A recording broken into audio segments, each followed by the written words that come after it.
Committee Room 29. Sound.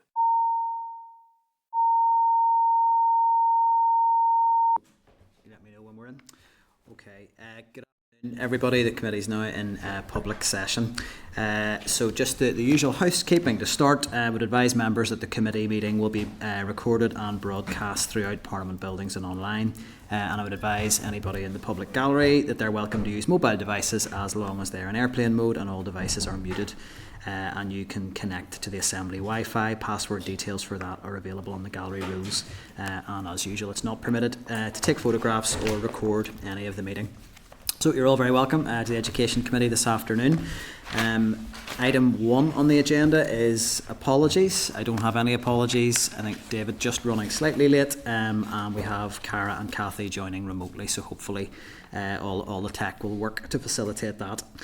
Item 2 on the agenda then is chairperson's business. So just a couple of things on this. The first is just that there's refer members to page 5 of their packs. There is a record there of the informal meeting with the teaching unions that we had. So Michelle's indicated, I'll bring you in a wee moment, Michelle. And that's at page 5. So I think on that there probably are a few things we would want to pick up in terms of actions arising from that. The ones that stand out for me are probably around really seeking an update from the department around this year's pay claim in terms of where negotiations are at with that. The teaching unions did suggest they felt it was fairly quiet at the moment, and I think given the context we're in of moving out of action short of strike, I don't think anybody around this table wants to move into another period of industrial action, and I think it would really be to get a fairly urgent update from the department as to where engagement is at on that particular issue. Connected to that is also workload.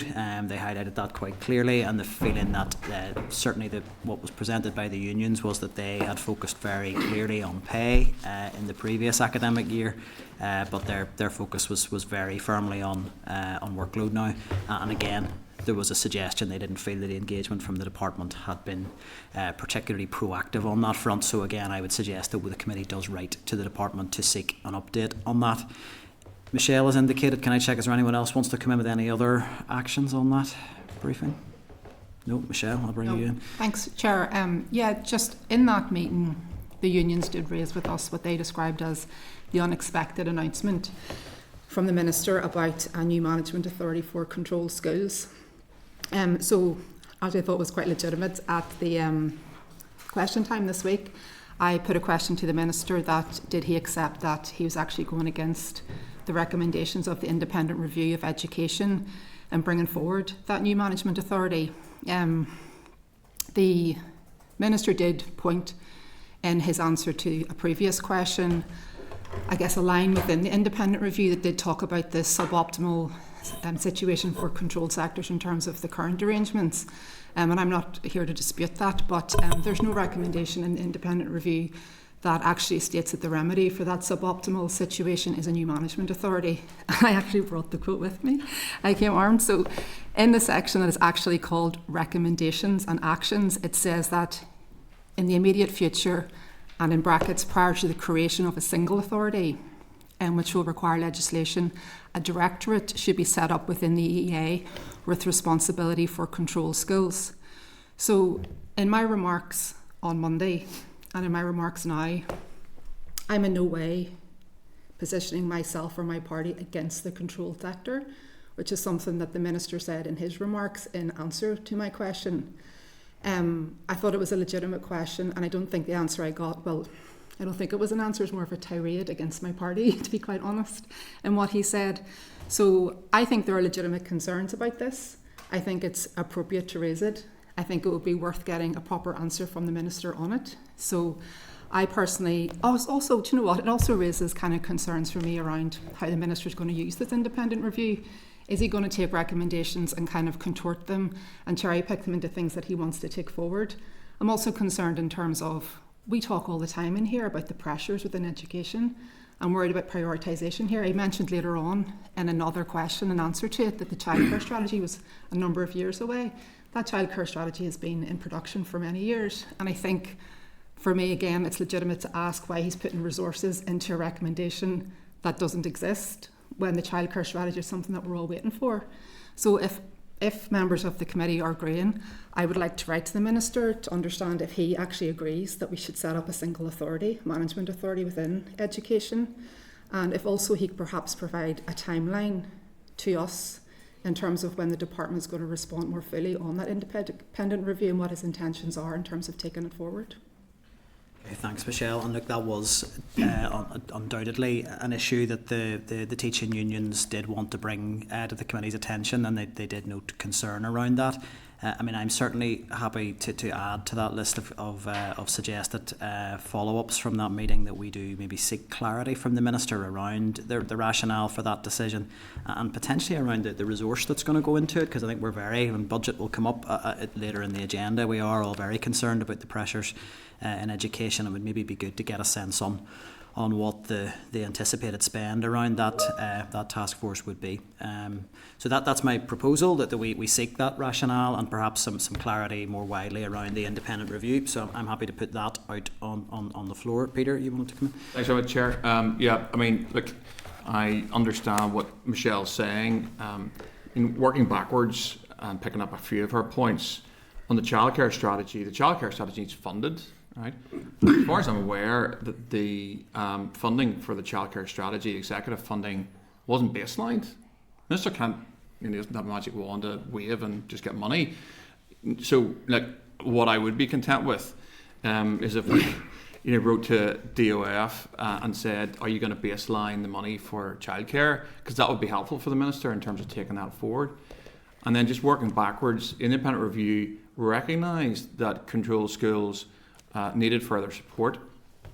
I've worked with a lot of controlled, just from previous experience, I've worked with a lot of controlled sector heads.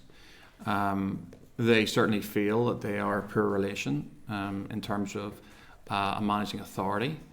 None of this takes away from the excellent work that other managing authorities, be they CCMS or Authority of Gaelic Schools or the integrated sector, it takes away from that work.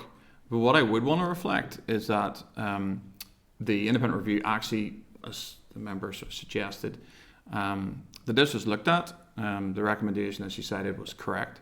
And the Minister is certainly taking that forward and trying to find a solution for it. I certainly want that reflected in terms of providing for the control sector, bringing in a level of equity, which I think anyone watching this, or certainly people around this table, would feel is appropriate, so that all sectors, get the same level of support in Northern Ireland. So I just want to reflect that.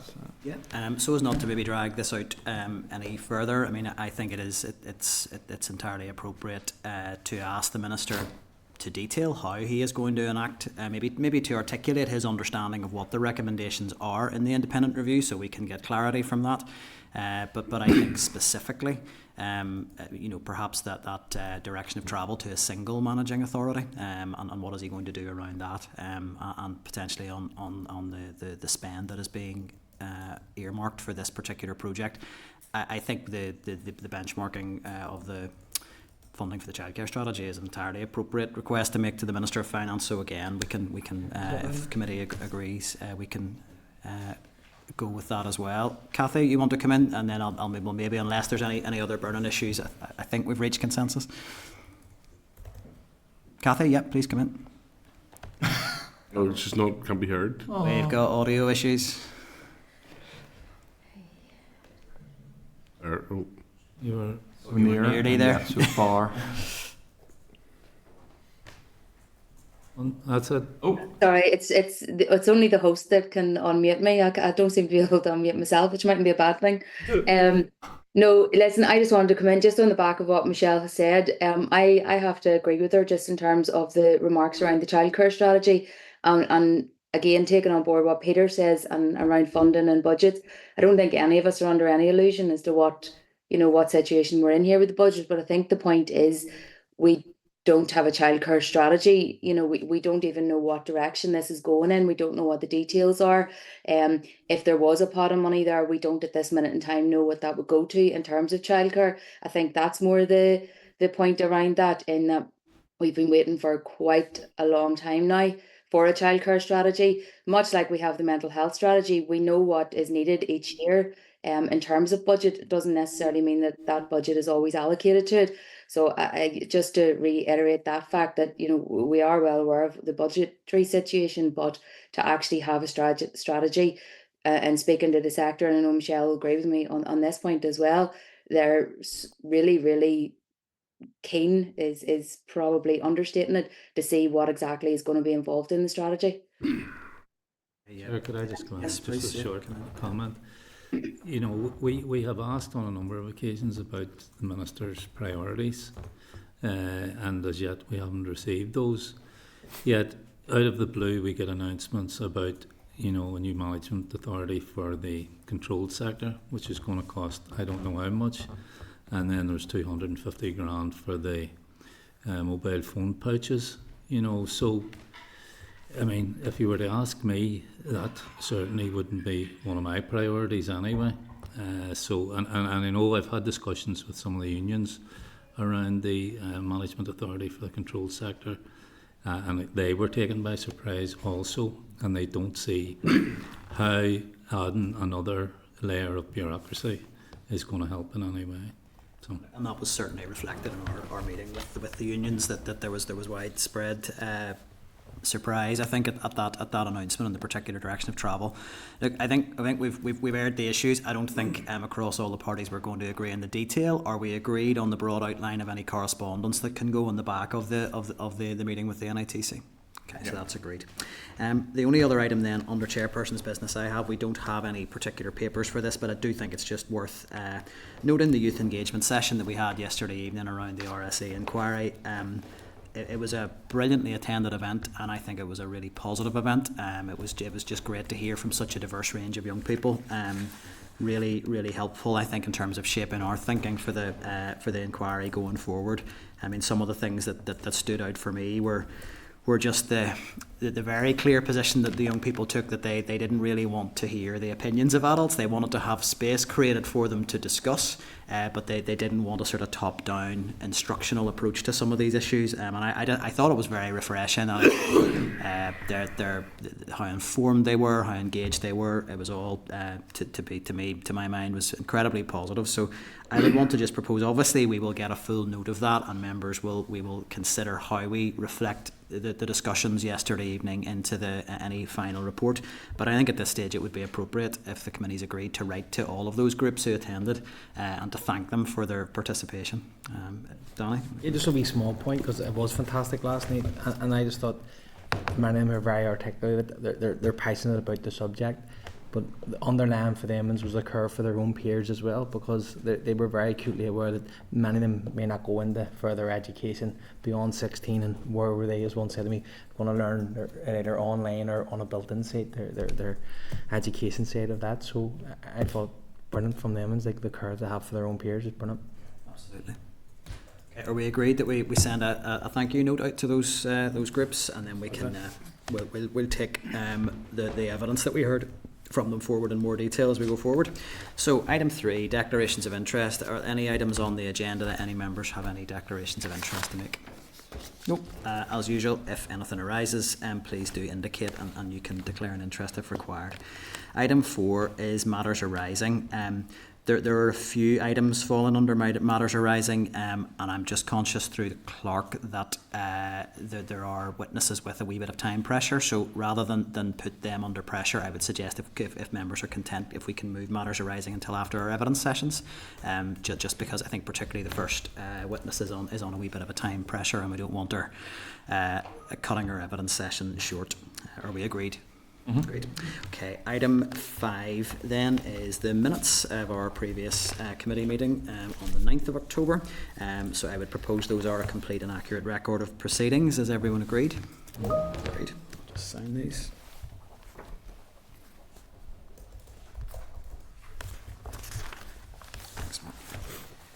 Okay, so that takes us on then to item 6, and that is our first evidence session of the day. It is another evidence session in our inquiry into relationships and sexuality education, and it's an oral briefing from Dr. Anya Eventon, who I can see has now joined us virtually. So you're very welcome at Education Committee this afternoon. There is a briefing note from the committee clerk at page 33 in your packs, and then there is also a hard copy, I think possibly in table papers as well, but definitely a hard copy of a short presentation provided by Dr. Aventon for members' reference as well. So Dr. Aventon is a senior lecturer in sexual and reproductive health at Queen's University, Belfast. So at this stage, really, I will be handing over to yourself, Dr. Aventon, to make a presentation of up to 10 minutes. It doesn't have to go the full 10 minutes, and then we'll move on to a period of question and answer. Our usual approach is for each member in and around 5 minutes per inquiry. So again, I would ask members to try and keep to questions as far as possible, and for the witness to make sure that you answer succinctly so that we can get through all of the inquiries that members will undoubtedly have. But once again, you're very welcome to the Education Committee. We thank you for giving up your time, and at this stage, over to you. Thank you very much. Well, I'm delighted to be here this afternoon to talk to you about engaging parents in relationships and sexuality education in Northern Ireland. I'll begin just by giving you a little bit of background about myself and my experience in this field, and then I'll go on just to focus on why it is important to engage parents in RSE. Then I'll present you with some evidence from 2 Northern Ireland based research studies, the Jack trial and the High Irish study, and then finish up then with some recommendations and questions for consideration. So I'm a social psychologist by background. I've been in the School of Nurse and Midwifery for many years, but I'm a specialist in the development and evaluation of RSE programmes. I've been engaged in many different research projects in that area over the last 10 years. So just to talk a little bit about why we should focus on engaging parents in RSE. Well, school-based RSE that takes a multi-pronged approach, which involves not just young people, but parents and the wider community. And there's global research to suggest that's the most successful type of RSE, school-based RSE that we have. It also recognises the central role that parents play in their children's lives, and won't be surprising to you that they play a key influence in helping young people to make healthy decisions about their relationships and their sexual behaviour. Research also shows us that RSE programmes that involve parents improve parent-child communication about relationships and sexuality and increase safer sexual behaviours among young people. And fundamentally, young people and parents actually want to communicate with each other about relationships, sex and sexuality. However, in the current context where we are now, what we find is that teenagers generally report that they rarely or never speak to their parents about sex, and many parents report then feeling ill-prepared to initiate conversations with their children. So I'm going to go on then and just present evidence from the first research study, which took place in Northern Ireland, the Jack trial. It was led by Professor Maria Lohan from Queen's, and I won't go into the broader findings because I believe Maria is coming to talk to you about that study in more detail in the coming weeks. But the Jack trial was an evaluation of a film-based RSE programme. It was co-designed with key stakeholders and piloted here in Northern Ireland. Then we culturally adapted that version for use in Scotland, England and Wales, and then we conducted an evaluation in 66 schools across GB and Northern Ireland. The programme is designed to reduce unintended pregnancy and promote positive sexual health for young people aged 14 to 16. And as part of that programme, we developed parent components. And this included an optional parent-child homework exercise, which was really designed to sort of initiate communication about what was happening in the programme in school between the parent and child. And then education materials for parents, which included 2 animated films. And all of these things were co-designed, and all of them were provided online for the parents to access freely. As you'll see in a minute, we find it very difficult to engage parents with these materials. So we conducted an embedded process evaluation as part of the trial to help us look at some of the barriers and facilitators to engage with parents. So we use lots of different types of data within the trial to sort of look at parent engagement. The first thing was, because these components were online, we were able to look at website analytics.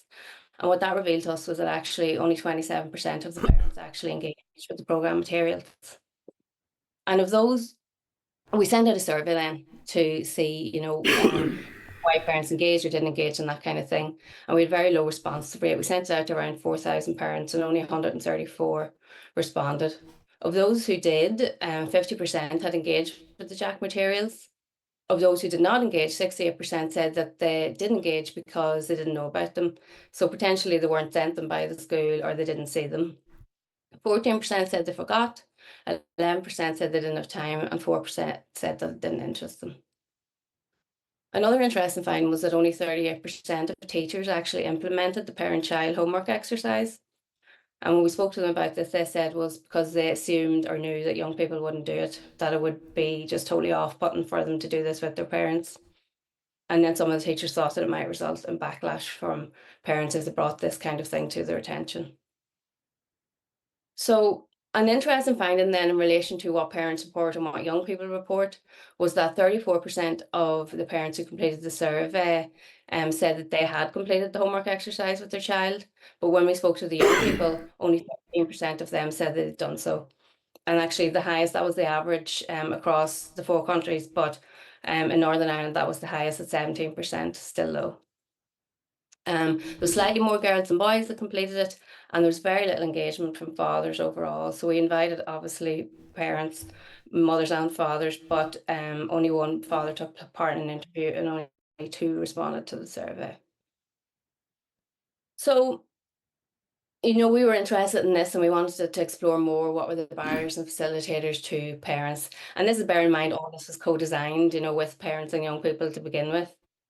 But the barriers to engaging parents, which came from findings of interviews and focus groups with parents, young people, teachers and RSE policy experts, emerged as the following. So a lack of time or interest on the part of parents. Some parents feared that, you know, this would condone sexual activity if they spoke to their children about these things. Religious belief and cultural norms that weren't aligned with comprehensive RSE were mentioned. Also a lack of knowledge, leading to a lack of confidence on the part of parents. And also a lack of awareness about the important role that they play. Also, there was mention of a lack of RSE training and support for teachers to engage parents. Facilitators then of engaging parents was, it was mentioned early, sustained and gradual RSE provision was necessary. Also mentioned was the provision of brief, you know, accessible RSE materials for parents. And also the importance of promoting RSE as a joint parent-school responsibility. So I'll go on then just to talk about the second study. And this is a study around relationships, healthy young adult relationships. It's led by Susan Lagdon from UU. And again, Susan will be coming to speak to you in the coming weeks. But I led the parent component of this study, so I'm going to talk to you about that today. This was an intervention development study involving the co-design and educational and intervention on healthy relationships for young adults aged 16 to 20. It was designed to be delivered in community settings, so not schools, and it involved young people very closely as co-researchers. There was a focus on healthy relationships, including intimate partner violence and coercive control, and the final report for that will be published in the coming weeks.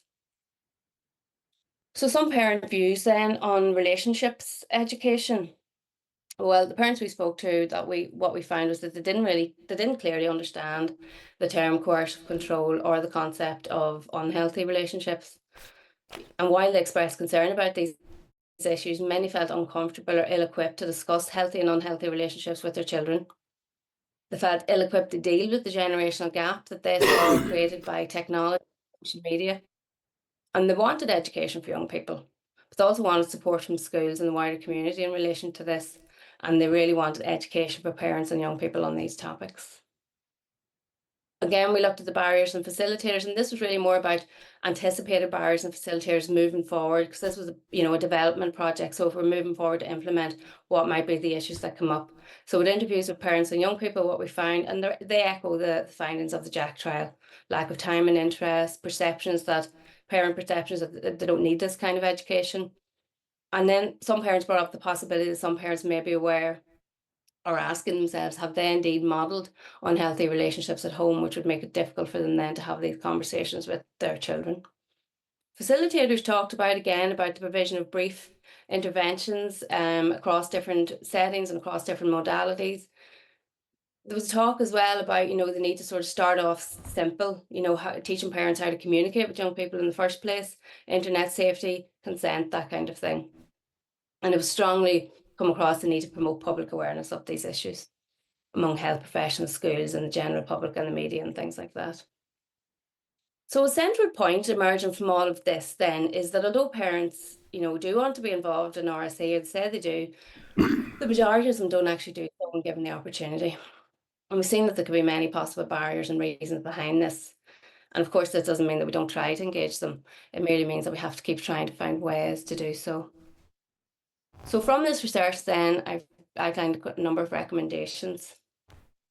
Firstly, to engage parents as co-educators at primary level. And the idea behind it is that it would, conversations around this whole area would become more natural and less strained as the young people reach then adolescence. Provide evidence-based RSE materials for parents that don't require a large commitment from them. Promote RSE as a joint parent-school responsibility. Promote parent-child communication about their religious and cultural values and beliefs as they relate to RSE. Provide adequate RSE training and support for teachers to support them to engage parents, and promote public awareness of healthy and unhealthy relationships. And finally then, there's some questions for consideration. I think that these are questions that can be answered or considered at least by researchers, by policymakers, by practitioners in order to, move forward in relation to where we are with RSE in Northern Ireland at the moment. So firstly, are we adequately supporting parents to engage in age-appropriate communication with their children about relationships and sexuality from an early age? How can we further support teachers to engage with parents on sensitive issues like RSE? Are we promoting RSE as a joint responsibility? Are we engaging parents in the development of RSE resources? If parents withdraw their children from school-based RSE, how can we ensure that these children are provided with adequate evidence-based RSE? Are there adequate evidence-based RSE resources to meet the needs of faith-based schools? And are there adequate culturally appropriate evidence-based RSE resources? And that's for me, everything from me. Thank you. Thank you very much. Really helpful presentation, and I think it's really good actually to get a very, very clear parent focus on this evidence session. I think when we've discussed issues around the parent's role in this, it can very quickly on this subject matter descend into a tit for tat around child's rights versus parents' rights and opt-outs versus no opt-outs, and it can be a bit of a zero-sum game. Sometimes it doesn't really move us on. So I think something that's really setting out the benefits of parental engagement in RSE and how that can be done better is a really positive contribution to our considerations. I suppose on that basis, I would maybe start with on the back of the research that you've been involved in and your experience in this. If a school was developing resources around RSE or developing a new RSE policy, what advice would you give them in terms of how to best engage parents in a positive and effective way with the RSE provision in that school? Well, I think, all of the work that we would do in research, we would involve stakeholder groups, so groups of parents, groups of young people. And it is really a matter of sitting down and, having ideas for what you want to present first, because I think it's sometimes when we ask people what they want without something to look at or something to say, would this be appropriate or would this not be appropriate, then it can be more difficult. So I think if the school has an idea of the kind of things that they want to present and then sit down with groups of parents and go through them, then that's a really good starting point. And it shouldn't be tokenistic, I think, is another thing, that sometimes we can bring in one or two parents and think that covers everyone. But we know obviously we're going to have, different needs, different values and beliefs and things like that, even within a single school. So it is important to sort of do, and it is time consuming, and I'm not saying it's easy. I know schools are busy as it is, but I do think that it is important to make sure that we consult with sort of different groups of parents as much as possible at the early stages of these things.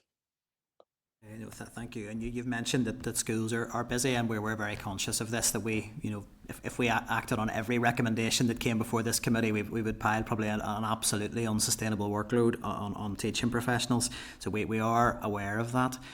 conscious also that parents are busy, and that may be part of the issue in terms of why there wasn't as much engagement as you might have liked with this. As I know myself as a parent, that just sometimes the keeping body and soul together is about all you can manage with the kids some evenings when you get in. So I suppose I wanted to ask on that basis: is there any merit rather than something that's done at home? Was there any evidence out there around actually engaging parents in sessions, in-person sessions, maybe separate with their kids not there to help prepare them, or maybe joint sessions with the children? As a one-off session like that, is that something that's likely to be helpful? There's a variety of options, and actually whenever we developed the Jack intervention to begin with, so we did a whole feasibility study and a pilot study in Northern Ireland, and we piloted in 8 schools, all different sort of management types and types of schools across Northern Ireland. And I was in my early days of my research career that time, and I was out in the schools talking to teachers and talking to parents and all of that kind of thing. And we knew from other research that there are different pathways there. So as you say, just engaging parents in person, engaging parents with young people. So we talked about those different options with our stakeholders, and the consensus was, not bringing children and young people together, bringing parents in. And that's what we did in that feasibility study. We set up information sessions, like hour-long information sessions, invited parents to come in, and only 7% of the parents across those schools actually attended, all of them mothers.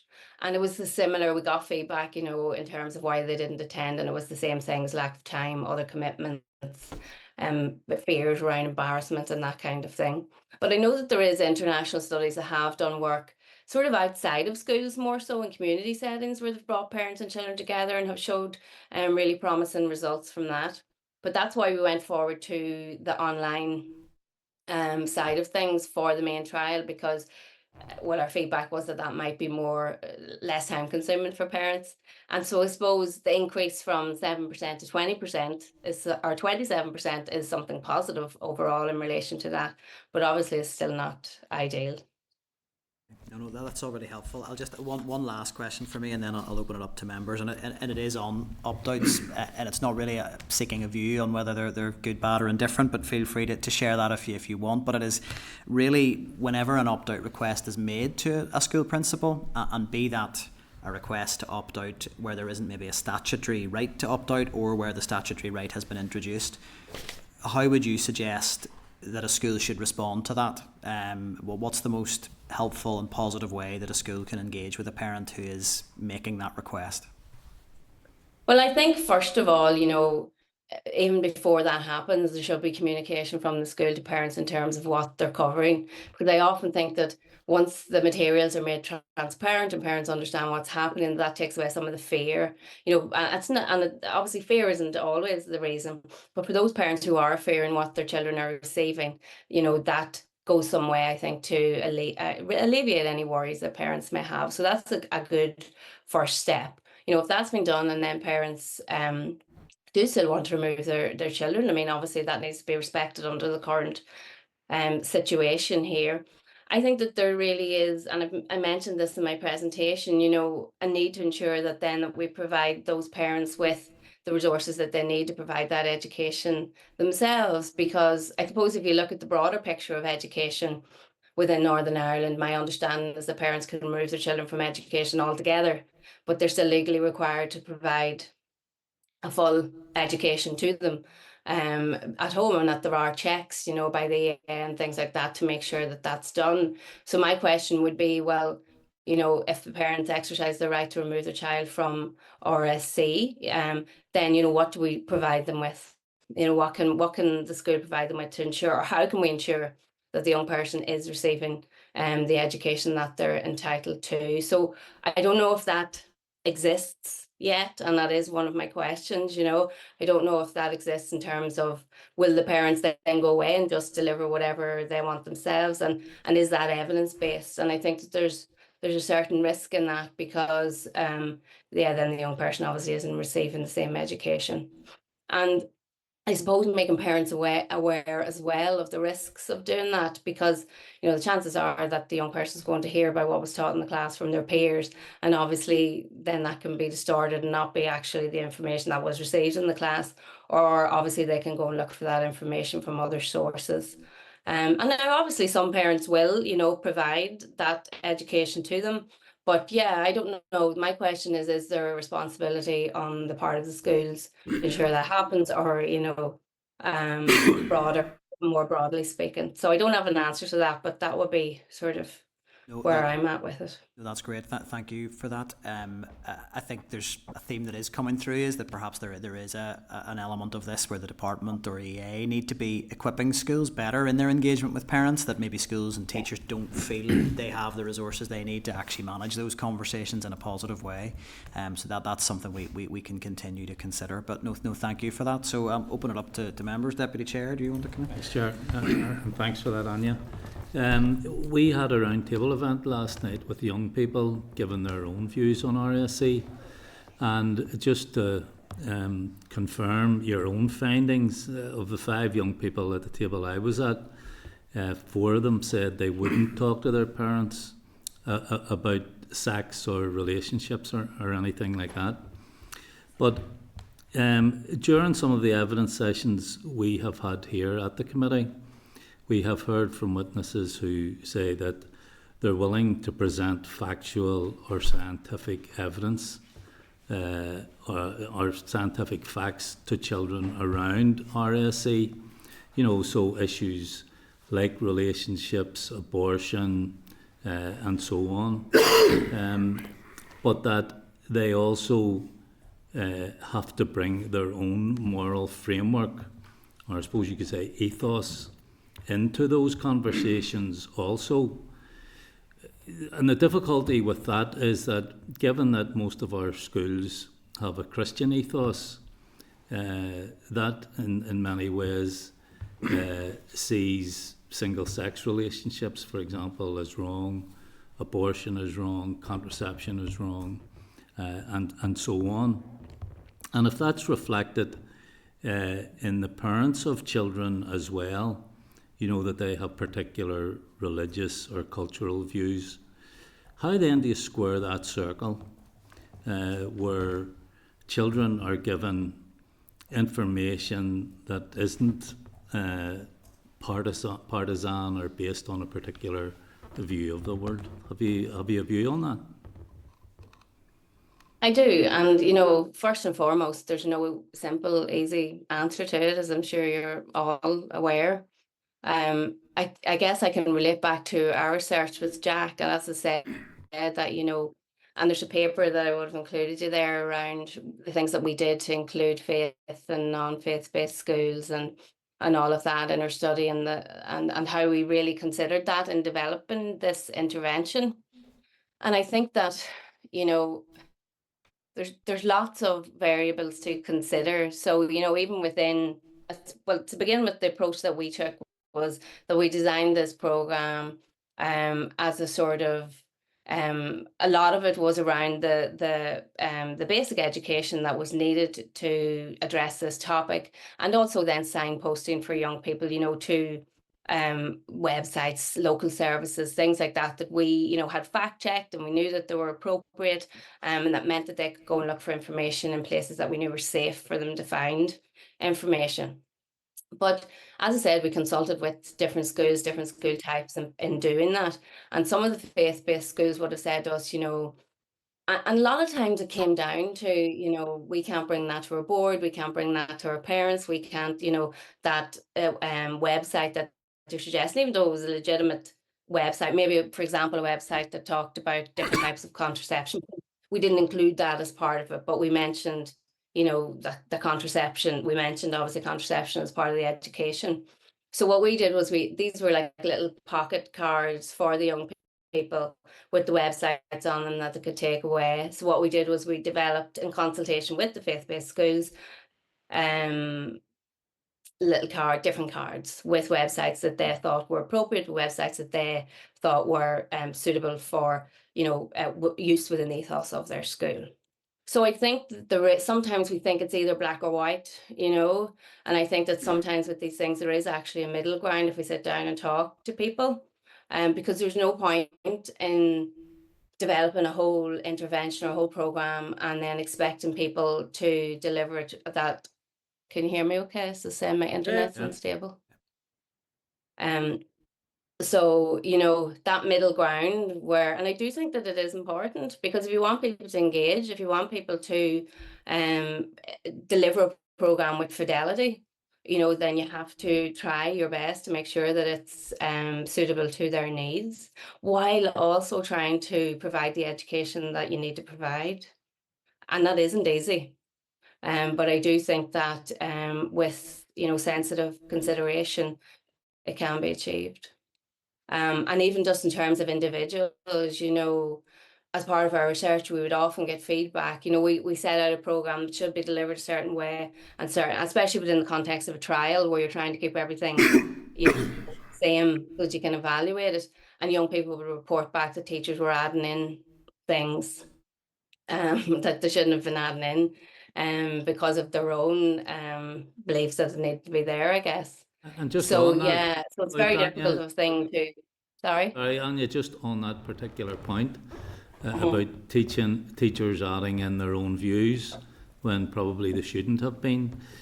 In your engagement with teachers, did they speak about the amount of training or lack of training they had received in terms of delivering an RSE curriculum? Absolutely.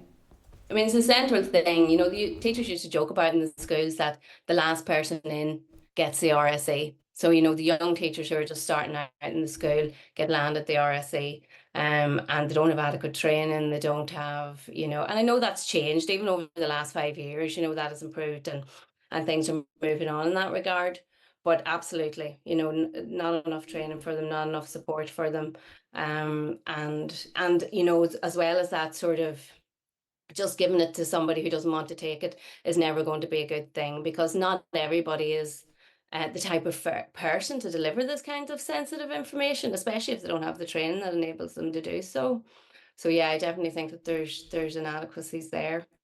Okay, thank you. Thanks for that. Thanks, Joe. Sorry, just on the back of that, could I? David, there's no one else is indicated, so feel free to come. It was just. Did you mention at the start? I may have misheard that there was a paper on how you shaped your engagement in terms of faith-based schools. Yeah, so I sent through a paper. It's called Recruiting. Now, the focus of it is around how you recruit schools into a trial, but the information in it is I still think relevant in terms of how we engage schools. Some of the information about how we engage schools in RSE. It's called. I'm the lead author on it, and it's called Recruiting Faith and Non-Faith Based Schools. Something like that. Is that I definitely sent that through. I'm just going to check with the clerk. Was that tabled? No, it's not tabled. No. If we have it, could be shared. Circulate that with Yes, members. yes. That would be very helpful. David, did you want to come in with anything? Yeah, there's some information in there in relation to what the school, we looked at all the schools we approached, and that's just Northern Ireland, all the schools we approached, the different types, why they said they didn't want to take part, and then within that sort of why parents didn't, excluded their children. So there is useful information in it in relation to all of that. Yeah. No, I appreciate that. Donna, you'd indicated next. Yeah, thank you, Anya. Very, very informative. And you just one wee particular area around the survey and the low engagement from particularly boys and only one father. Is it any reasons you think for that, particularly males not getting involved? I think one of the things could be, so these surveys were sent out from us via the school. And I even know my own, I have 2 sons of my own, and I know that I am the person who is on the contact list for the school. There's a possibility that actually, the text message or email or whatever the school has goes to the mother, so the father's never actually received it. So that is one possibility. Other than that, I mean, it goes back, I think, to, the historical thing of the mothers taking responsibility for sex education. And when we speak to young people, they do generally say that they speak to their mothers more. Now, that's different for girls and boys as well. But even boys would say that they speak to their mothers more about these issues than they do the father. So, there is probably gendered roles there in relation to whose job it is in a male-female family to deal with these things. But that's only just speculation, really. But that would be my sort of theory of what was going on there. Yeah, it would just be my concerns, especially around relationships and how young men are taught as well, because of what we have in the north is probably the worst record in the West when it comes to violence against young women and young girls and women, I suppose. So it's what we can do better there for that relationship side of it. Well, the Jack trial, the reason it's called Jack is because it's based around a film called If I Were Jack. And it addresses some of those issues that you've just mentioned. So that intervention was around unintended pregnancy and positive sexual health, but the focus of it was originally developed for young men. Now it's delivered to young women as well in the classrooms, but the idea behind it is to encourage those conversations around young men's roles and responsibilities in relation to all of this, because we realise that has been much neglected. And whatever little RSE there used to be before, say 10 years ago, there was very little targeted specifically or designed specifically for young men. And when Maria Lohan comes, she would be able to talk to you more in relation to all of that. She does a lot of work around gender. But that was the key aim of that resource, and actually it was really welcomed by young men and young women themselves too, to get this thinking around whose responsibility, that we all have equal responsibility in relation to these things. Thank you. Any other indications there? Any other members? Just check no one else wants to come in. You're going to give me free rein on another question then if no one wants to come in. So no, I will just ask one other question. It's related to some of the outcomes from the research you shared, but also just our conversations with young people yesterday evening in an event that we held. There was a strong message coming through from the young people around wanting material that was unbiased, and I know that is a difficult concept to unpick, but in terms of what that actually looks like, but they seemed quite clear that they wanted, as far as possible, to receive fact-based material that would allow them to make their own minds up around what the appropriate choices were. That certainly, and I hope I'm not putting words in the young people's mouths, that was my impression of the feedback from the discussion. But then there's also a concern that seemed to come through in your research that parents or schools were perhaps reluctant to deliver some material because they didn't want to be seen to be condoning certain types of behaviour or choices.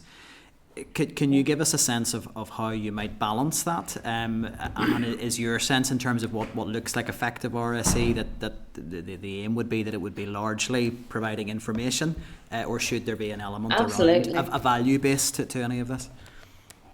I think so. I mean, that has to be the fundamental basis of it, I think. And young people are so savvy. And I mean, you learn so much from them. I mean, when I think of what I was like when I was 14 compared to the young people that I speak to now, they have access to all this information. They're better equipped, I think, to actually look at a piece of information and know whether somebody's trying to sort of put their values onto it, and they don't appreciate that. Certainly the approach that we would take would be to deliver fact-based stuff. And I mean, for me, that is the core of it. And that's where your standardized approach comes from, providing the facts. And then within that, there's room for discussion of values and beliefs. I mean, one of the things, that animation that we developed for parents, with parents, a lovely short animation. And one of the things that we talk to parents about is these teachable moments. And I often say that to parents, like, RSC is a perfect opportunity for a teachable moment. If you know what's happening in the school and you can say to your child, oh, I know that you're learning about, contraception or whatever today, what did you learn about it? And that's an opportunity for a teachable moment. And at that point, the parent can then share their values and beliefs in relation to that, and it's looking for these opportunities to discuss these things with our children. And I think RSC in schools, a fact-based RSA in school leaves open then opportunities for different values and beliefs that should be respected and should be included and taught to young people within their homes, to be included within that. Yeah, and so much of this comes back to how equipped teachers feel to even pick up on those teachable moments. I think that's the challenge. I was speaking with a teacher recently whose specialism was drama, and they talked about how they viewed drama as the performing arts as the perfect vehicle to deliver some of this RSE material. If they're working on a piece, or they're reflecting on why a character in a certain production behaved in a certain way and choices they made to open up those conversations, particularly around healthy relationships, consent, and those sort of issues. So I think it's, again, teachers feeling equipped is so important. I think important. And to say that there are so many excellent teachers out there doing this really, really well, Apologies, someone Oh, else. no, you're all right, ahead, David. and thank you for your presentation. It's been very interesting.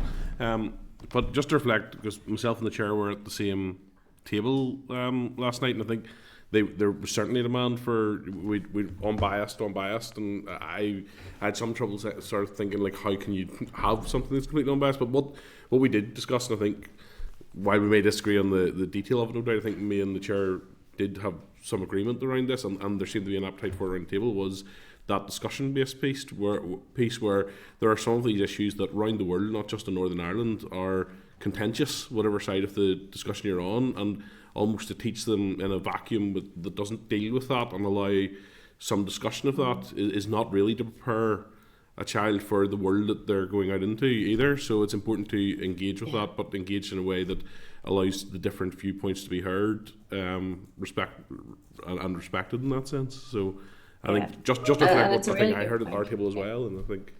Yeah. Do you want to come back in, Dr. Winton?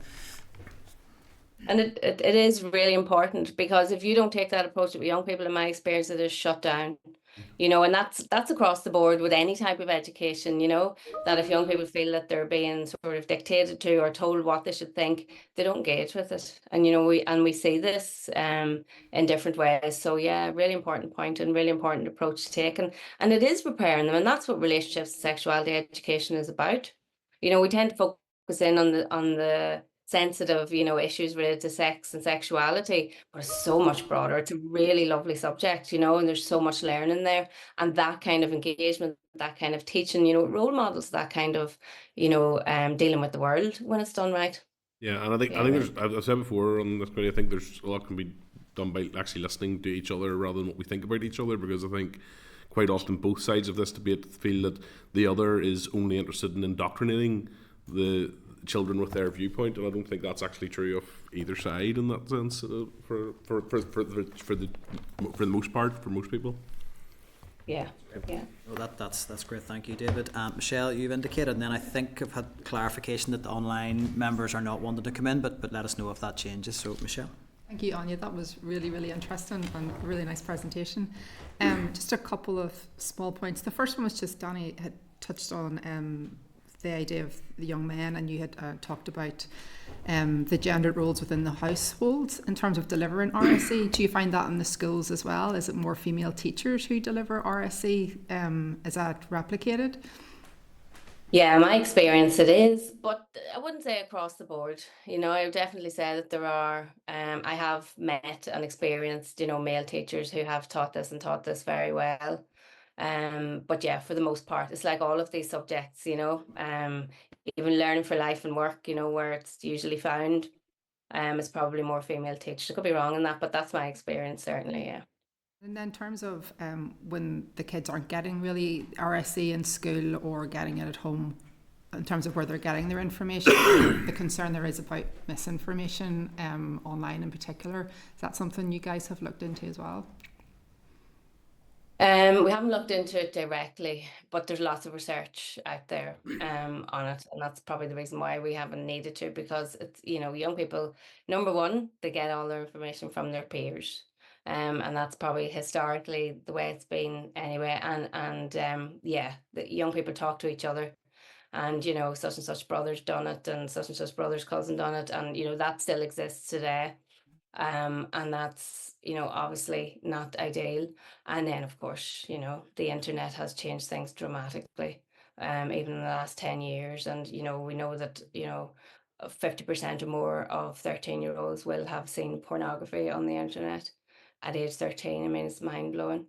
And yeah, young people experience, being sent sexual images and all of that there. I mean, there is obviously a real threat to their safety, that has come up as part of, and you can imagine a young person has a question, they don't feel that they can ask their family, they feel that they can ask their peers about it, they Google it. And you can imagine if you put some of these words related to sex or sexuality into the internet, what you're going to find. So yeah, I really think that there are massive concerns around safety if we don't give young people this education in the safety of schools and homes. Thank you. Yeah, I think certainly it's reflective parent surveys that are done repeatedly, parents do not feel confident in navigating that online world in terms of the information and the material that young people can access. And I suppose my concern is that if we don't get RSE right in school, we are really delegating that responsibility to other actors online who may not have our children's best interests at heart. So I think it's absolutely critical we get this right in schools. So I think that's probably a good point to finish on. And I mean, certainly we would, in my experience of parents, they do, the majority of parents schools and what they're doing and trust schools to give this information, and that could be another reason why there's lack of engagement here, because, even though it should be a joint responsibility, a lot of parents trust that they are getting that education in school and it is trustworthy education. So yeah, it's important. Look, that has been a really helpful contribution to our inquiry, because I think we really need to broaden out our understanding of what parental engagement looks like beyond this very binary opt-in, opt-out position, and really looking at the positive ways we can engage parents and the benefits of that. So thank you for your time, and thank you. We'll be take that all into account. Thank you very much. Perfect. Thank you all. Thanks very much. Thank you. Bye-bye. So before we move on and to close that item, the only action arising, I think, was the provision of that research paper that David had referenced. Is there anything else arising from that session? No? Just to say, I agree that actually probably we need to give more thought, or there needs to be more thought given to supporting parents, because you're right, and we talk about it in terms of parents who are able to support children with other aspects of their schoolwork and so on. But if and we obviously have been supportive of opt-out and so on, but you need to empower parents to be able to decide for themselves if you're wanting them to make those choices too. Yeah, no, absolutely. No, I'll shamelessly plug the all-party group and parental participation in education as well, and we'd welcome consideration of those issues at that APG as well. Okay, so that closes item 6 and moves us on to item 7. So I'm happy to bring the witnesses from the Rainbow Project and Here NI up to the table. So while everybody gets settled, just again to confirm, it's another session on our inquiry into relationships and sexuality education, and we have here today Rainbow Project and Here NI. There's a briefing note from the committee clerk at page 36, and there is, I'll just get the page reference for your table papers. It is page 19 of table papers. There's a briefing that's been provided by the two organisations.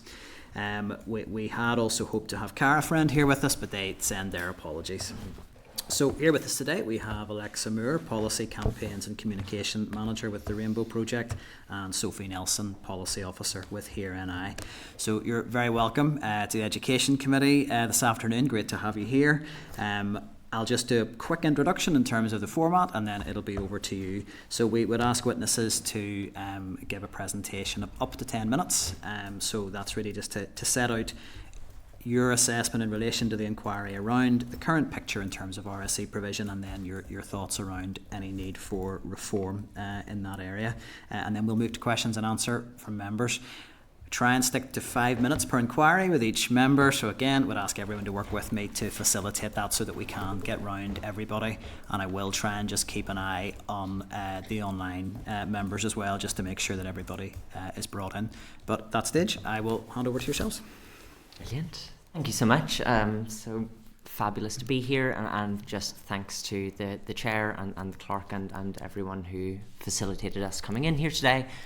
So as I've already been introduced, my name is Alexa Moore. I'm the Policy Campaigns and Communications Manager with the Rainbow Project, and the Rainbow Project is an organisation that works with LGBTQIA+ communities across Northern Ireland, and we work both in our kind of public advocacy to change society, and we also work in our delivery of services to change the lives of LGBTQIA+ people across Northern Ireland. And Sophie? Yeah, my name is Sophie Nelson. I am the Policy Officer at Here NI. So we are an LGBTQIA+ women's organisation, the only LGBTQIA+ women's organisation in the North. And we work to support lesbian and bisexual women and their families through a range of peer support, family groups, policy work and training as well. So thank you. Brilliant. So I'd just like to start by saying that we really welcome this mini inquiry going ahead. We've been really quite keenly engaged in the process of delivering or reforming relationships and sexuality education in Northern Ireland, and we're really keen to see some change for LGBTQI plus pupils in the region. So I'm going to start by talking a little bit about what the experience is of LGBT young people within our schools currently. So unfortunately, LGBT young people have been quite frankly failed in our education system for many years, through a variety of ways, both from a kind of historical and contemporary exclusion from the curriculum and a lack of discussion of any issues relating to LGBT identities and relationships and experiences, but also through experiences of things like bullying and harassment and intimidation, both by their peers and sometimes, unfortunately, receiving negative experiences from their teachers or from support staff within the school. So in advance of this, we did a number of focus groups with LGBTQIA plus young people, both with our Rainbow Youth Group in Derry, Londonderry, and also with the Car Friend Youth Group here in Belfast. And we've done a few focus groups over the past few years as well in advance of previous consultations. One of the key things that kind of came out of that is that, one, many people just hadn't heard of RSE. These were kids maybe aged kind of 14 to 17. Some of them were doing their AS levels, doing their A levels, and they hadn't heard of RSE. If they had had RSE delivered, it was one time maybe in a whole school assembly, or with a really distinct focus on biology or on menstruation or on anything like that, all of which is really important as part of a comprehensive RSE curriculum, but it wasn't that kind of rounded approach that they had wanted. A number said that they only experienced discussions of these topics within the context of religious education. And often whenever homosexuality or LGBTQIA plus identities and relationships came up within those contexts, it often turned into like almost a debate about whether being gay was right or wrong. And I'm sure you can imagine how that would make an LGBT young person feel within that space. I'm showing my age here, but I'm not long out of school myself. I received RSE within the past 10 years, and it was one session in an assembly with virtually no mention of LGBT identities. I raised my hand and I was like, what about gay and bisexual people? What about trans people? And the external facilitators who were brought in just weren't prepared to answer those questions in any great detail. So the problem, and one of the many problems, is that teachers or kind of external providers either aren't equipped or aren't willing to start to address some of these concerns. And if you look in our briefing document, there's a lot more information about things like the Department for Education's research on experiences in school. But I'm going to pass over here to Sophie to talk a wee bit about what we think should be in the content of RSE. Thank you. So across Northern Ireland, schools from different denominations with varying skill ethos can decide how detailed the RSE that they provide is and which external organisations can come in to provide this teaching, which often leads to topics which are considered core to a comprehensive sex education being excluded or only covered in passing.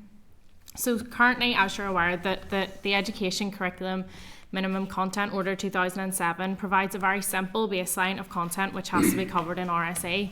However, anything beyond this is non-statutory, and schools have the flexibility to decide on the content of the RSE programme that they teach, with the exception of information around abortion and prevention of early pregnancy, which as of this year is now subject to parental opt-out. It is clear from our engagement with young people that this approach to RSE, where topics are excluded or only covered in passing, is not an adequate method of delivery going forward. It does not come close to providing a gold standard of RSE that our young people deserve. And I say this given the evidence that Alexa has previously outlined, that too many young people above the age of 14 that we spoke to had received little to no sex education. The Education Curriculum Minimum Content Order does cover some key areas of RSE, which we have highlighted in our brief to you as a committee. Yet the order does not explicitly cover some topics which we see as a sector as vital to a high quality comprehensive sex education. For example, consent, violence prevention, particularly gender-based violence, gender equality and misogyny, domestic and sexual abuse, menstrual health and wellbeing, and social media and online safety. An inclusion of LGBTQIA+ relationships and sexuality across all content areas, so we move away from teaching RSE through a heteronormative lens. Now, at this stage, it is worth pointing out that CCEA does have a very sound RSE progression framework based on international evidence frameworks, which provides a non-statutory progression pathway in RSE from the foundation stage to post-16. It covers many of the themes that I have just listed. However, it isn't statutory, meaning schools can leave these topics behind despite them being critical for a young person's education. And I'm thinking here particularly of consent, gender equality, and misogyny. 4 women killed in 6 weeks in the North over August and September due to femicide. We have an epidemic here of gender-based violence, and the prevention of this needs to start in school in relationships and sex education. So in terms of teaching and learning of RSE, many of the young people involved in our consultation focus groups understood that teachers are often best placed to provide RSE, given their sustained contact with pupils. Now, a small number of young people disagreed with this, stating that they would feel more comfortable discussing these issues with an external provider who they don't have to see in school every day. However, there was an agreement across the board that whoever delivers this content must teach a comprehensive, inclusive and standardised curriculum that covers all areas of RSE and not pick and choose which topics that they would like to include. So our recommendation to the department would be that you should upskill and resource specialist staff to deliver RSE, moving away from the prevalence of external providers and ensuring that knowledge and expertise around RSE is developed in-house within schools. Currently, RSE is delegated to teachers in school who have gaps in their timetable, leaving them with very little time to develop materials for their class and give pupils the best learning experience. This does not mean excluding external providers, and it's important to note that from schools altogether, particularly for LGBTQIA+ young people. The delivery of LGBT awareness, anti-bullying workshops in schools may be one of the only ways that LGBTQIA+ young people currently see themselves visible in a school context. However, bringing in external providers to deliver the whole RSE curriculum is not a sustainable approach going forward and leads to patchwork provision of RSE differing between schools. Indeed, some LGBTQIA+ young people we spoke to felt that external facilitators' real or perceived biases lessen their ability to learn and reduce their trust in the information being provided.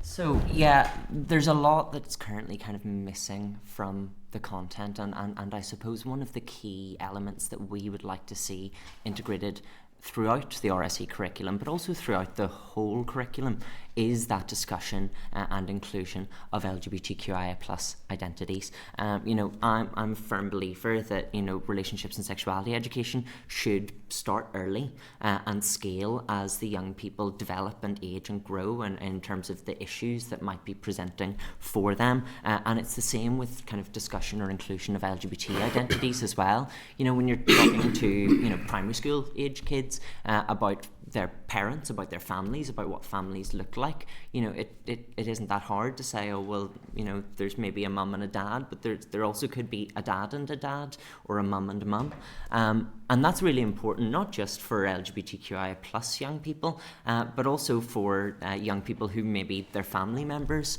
are LGBT. My sister went into school just after I started transitioning, so she knew that she knew what a trans person was, she knew what a trans woman was, and not being able maybe to discuss that within school, or not having teachers who are equipped maybe to kind of deal with that when those topics come up, can be quite detrimental. So I think when it comes to the inclusion piece, we really need to look across the board in terms of inclusion in discussions around consent, discussions around sexual relationships, romantic relationships, and also platonic friendships, as well as discussions around, young people come out in school. There are LGBTQIA+ young people probably in every school in Northern Ireland, I would say almost without a doubt.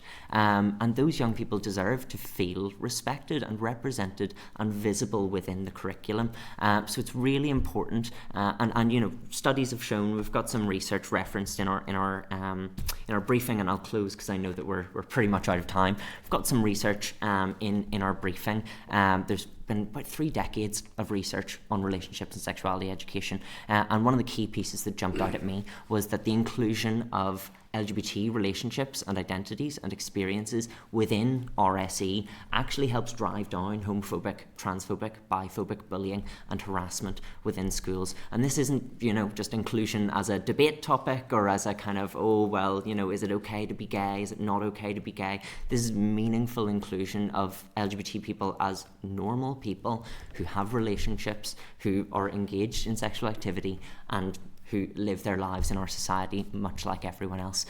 So just to say a really, really thank you for your time and for inviting us in here today, and I welcome any questions that you might have. That's great. Thank you both. It's been great to hear your perspective this afternoon. One of the things that I would just, and I may not focus on this in a lot of detail, that I think has actually been really helpful in this presentation, other than hearing from Sia right at the beginning, it's probably the first, you know, group who've presented to us who just helpful reminder of what's actually in the minimum content order, and it's quite stark for me what's not in there. And this is an issue we'll have to work through as we you know, produce a committee report on this. But it while everything in there is absolutely fine and nobody's going to object to any of it, it leaves such huge scope for things not to be included, and I suppose the question is, to what extent is the committee going to be comfortable with that? So I think really helpful for us to maybe focus our thinking around perhaps not what is there. The SEER resources are good, but you don't have to deliver them. So thinking really just specifically on the LGBT issues, you know, just given the nature of the organisations you're here to represent, we have had quite a lot of discussion in previous sessions around the need for information to be provided to young people. Our previous evidence session covered that. Our engagement with young people yesterday evening covered that. Young people are asking for information to help them make good choices. But there's also been witnesses who have focused more heavily on the need for a moral framework to wrap around that, and for the need for space for discussion and around some of the maybe the ethical considerations around these issues.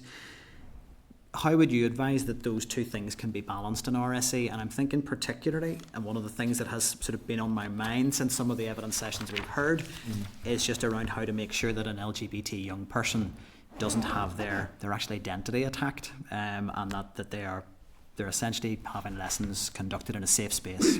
So that is my question. How can we ensure that RSE lessons are a safe space for LGBT young people?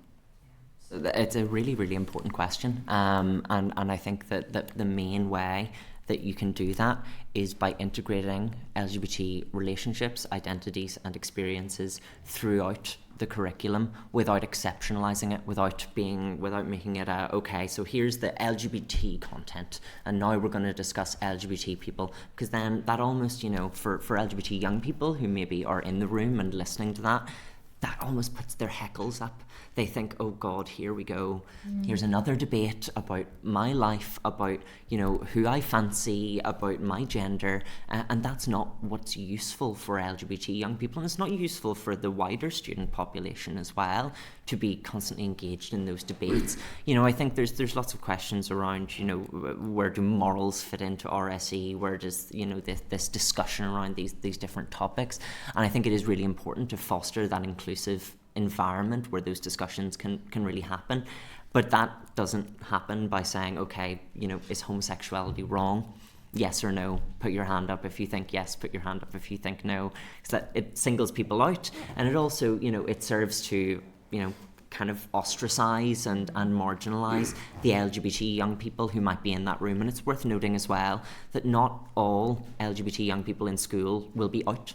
They won't be open about their identity. They might be questioning themselves. They might be thinking, I might be trans, I might be gay, I might be bi. And so, you know, presenting it in a kind of non-judgmental way, in an evidence-based, fact-based way. LGBT people exist. This is how they exist. These are what LGBT relationships look like. This is what a trans person is, without adding that kind of, you know, and some people don't agree with that. You know, LGBT people know that. We know that already, unfortunately. But you can integrate it in a way that does that well.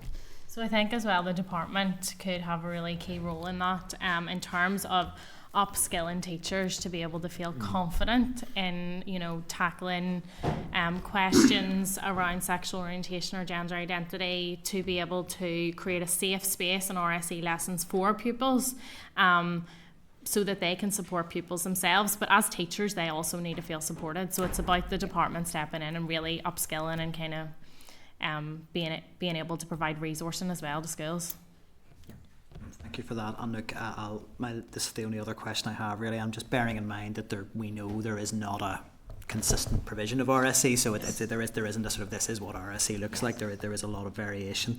But could you give your assessment of the extent to which that you would consider RSE to be inclusive for LGBT young people as currently delivered? And I know that it is going to involve a big generalisation, but in terms of maybe what you hear from the young people you engage with. No, of course. And I suppose, well, it really depends, because there are examples of really good practice in certain schools across Northern Ireland. There are examples, where LGBT young people have, set up a gay straight alliance or, an LGBT group where they can be a bit more visible within schools. But all of the young people that we spoke to as part of kind of focus groups and in our engagement in advance of this session said that LGBT issues just weren't mentioned.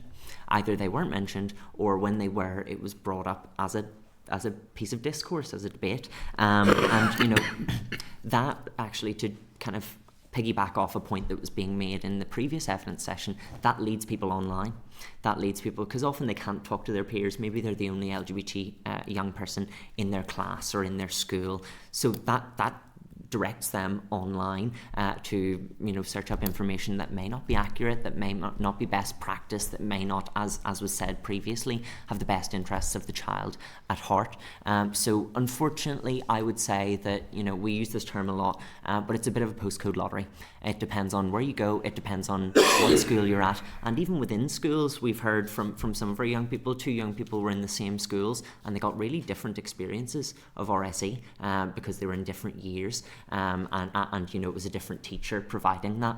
So when you don't have that standardized kind of baseline, then you have nothing. That we can't make a generalization about how it is across Northern Ireland, but I would say on the whole generally poor.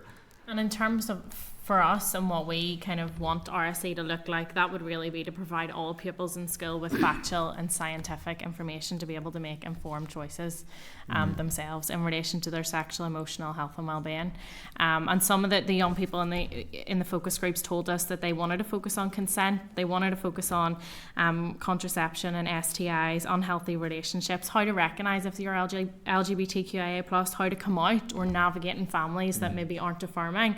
So, we have, the evidence as a sector to be able to say, okay, like this is what good RSE should look like. But it's not just us. It's also backed by a number of international frameworks and evidence. So for us, there is a lot of evidence pointing in the direction of, providing young people with this factual information. It leads them to making informed choices about their own bodies. Thank you. That's me. I'll hand out to the floor now to Deputy Chair if you want to come in first. Thanks, Chair, and thanks both of you for your presentation. I want to follow on from the theme of the first question the Chair asked and the comments that you made yourself, Alexa, around integrating the issue of LGBT QI plus rights, right throughout, the day-to-day life of the school. And that presumes that, schools are non-judgmental institutions. And unfortunately, well, depending on what point of view you come from it, come at it. Most schools have a particular ethos. The vast majority of schools here in the north have a Christian ethos. And even within that ethos, for example, homosexuality is seen as sinful and wrong. Issues like abortion, for example, are seen as wrong. So how can a school, integrate LGBT issues throughout the school while at the same time not be judgmental about the rights and wrongs of it. Have you a view on that? It's a good question. I could certainly provide a view on it, and I would say that the overarching ethos of hopefully all of our schools is to provide young people with the best quality education and prepare them in the best possible way for their life, whatever that might look like. Student populations in all schools are diverse. There's no homogeny. Of course, schools have their own ethos and have their own kind of moral background or whatever, and have their own views on all of the issues that you presented. But the reality is, from our perspective, when you allow that to reduce the quality of education that an LGBTQIA plus young person receives, then that breaches the other ethos of trying to give these young people the best possible start in life.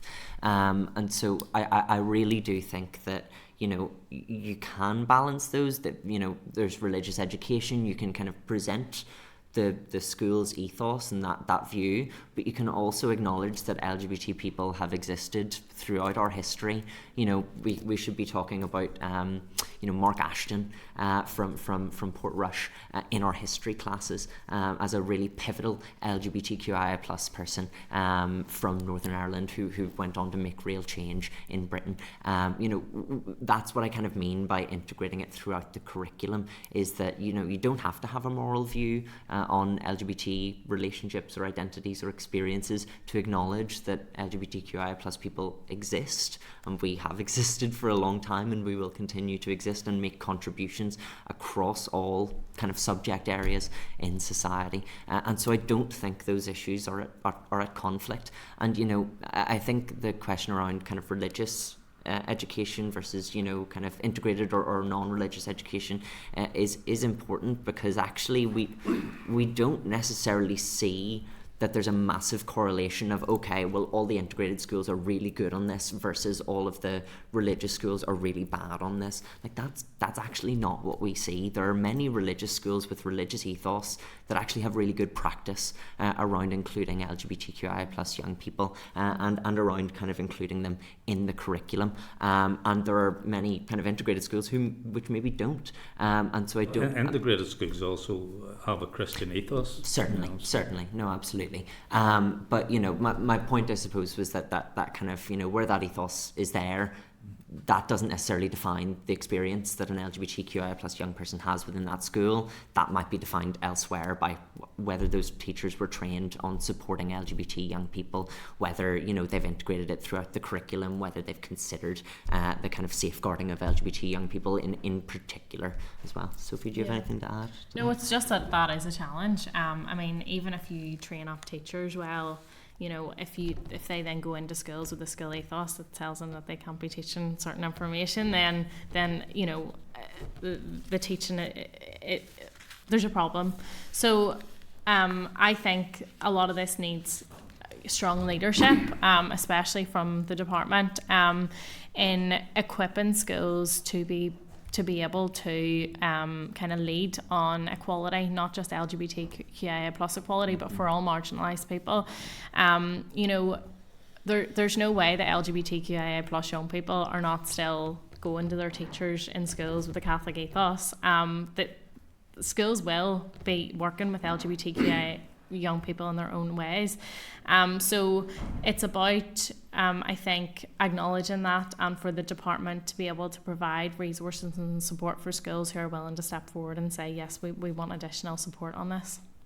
Yeah, and I mean, I suppose this issue was highlighted last week. I don't know whether you saw the evidence from the transfers and when Dr. Andy Brown said that of course there should be factual evidence presented, scientific facts presented, but then the school then brings its moral framework, and I don't know whether that moral framework, if we're trying to visualise it, it's superimposed right over the top of the factual evidence, or whether it's a Venn diagram, or I'm trying to visualise how an ethos that says homosexuality is wrong then can teach RSE in a non-partisan way. And I mean, do you think that is a difficulty that can be overcome? Is it an obstacle that we can get over? I do, and I suppose part of my thinking around that is that I actually don't think that, you know, even the majority of people who hold Christian beliefs, people who hold Catholic or Protestant beliefs, actually do believe that homosexuality is wrong. You know, I think that the actual religious communities on the ground have moved with the times on this and on many other issues. You know, whether it be abortion or contraception or anything like that. You know, so I don't necessarily think there's a conflict there. You know, my grandparents are extremely religious people. They would go to church every single day, but they're the most loving and supportive of me as an LGBTQIA plus person. And their religious ethos actually doesn't conflict with that. It complements that. It's love thy neighbour, you know, as you would love yourself or love God. And so I think, you know, there maybe is that conflict on the face of it, but it all comes down to people. The people in leadership, as Sophie was saying, you know, what is the overarching ethos? Is it to prepare kids for the best possible life? Hopefully, in every school, I would like to think so.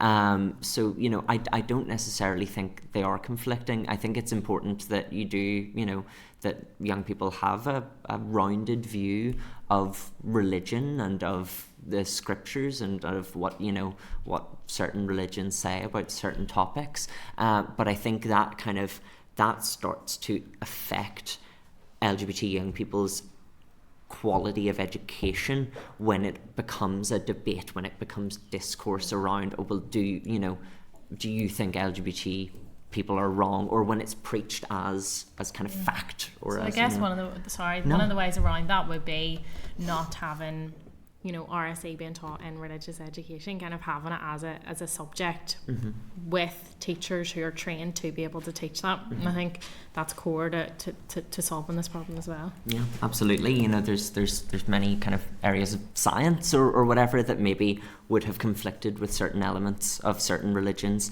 and there was, you know, there's been very little issues in terms of integrating those topics.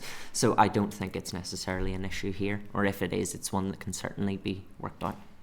Okay, thank you. Thanks, Charles. I'll say I think we're running out of time on that inquiry. So anyone else indicating at this stage? Peter? Sure, is that okay? Yeah. Thank you very much, Sophie and Alexa. Well, I got the briefing very, very late, so apologies. But there's on page 23. Okay, you list from our perspective a number of essential topics missing from the order. You just to file them back. You probably see it in there: consent, violence prevention, gender equality, stereotyping, domestic and sex abuse, mental health, well-being, social media and online safety and inclusion of LGBT, QIA plus relationships and sexuality across all areas.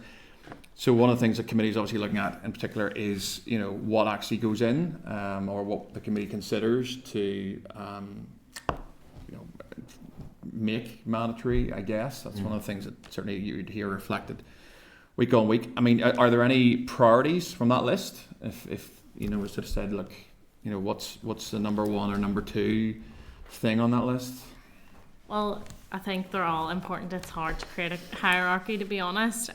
You know, as I said before, consent, gender-based violence, teaching around misogyny in schools. I mean, the prevalence of gender-based violence at the minute in this region is just, you know, it's an epidemic. So it needs to start in schools. So that is a priority for us, especially for us here and I as a women's organisation as well.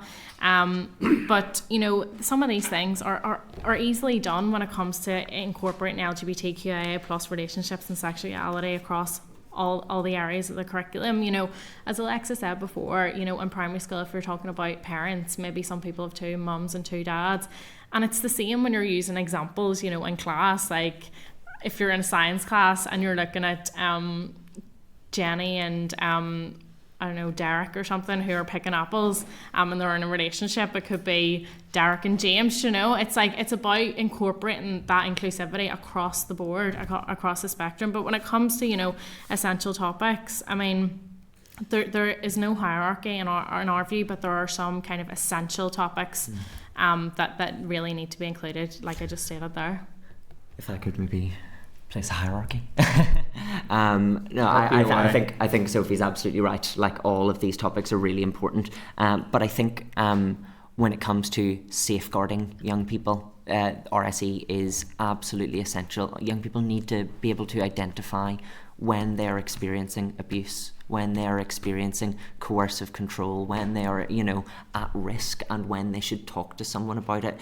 You constantly hear stories of young people who maybe, don't know the words for different body parts, and so they've talked to a teacher and they can't describe the negative thing that has happened to them, and that's I think really it is a safeguarding issue, as well as I think it helps to ameliorate or start to address social and health inequalities for LGBT people when we're included in that.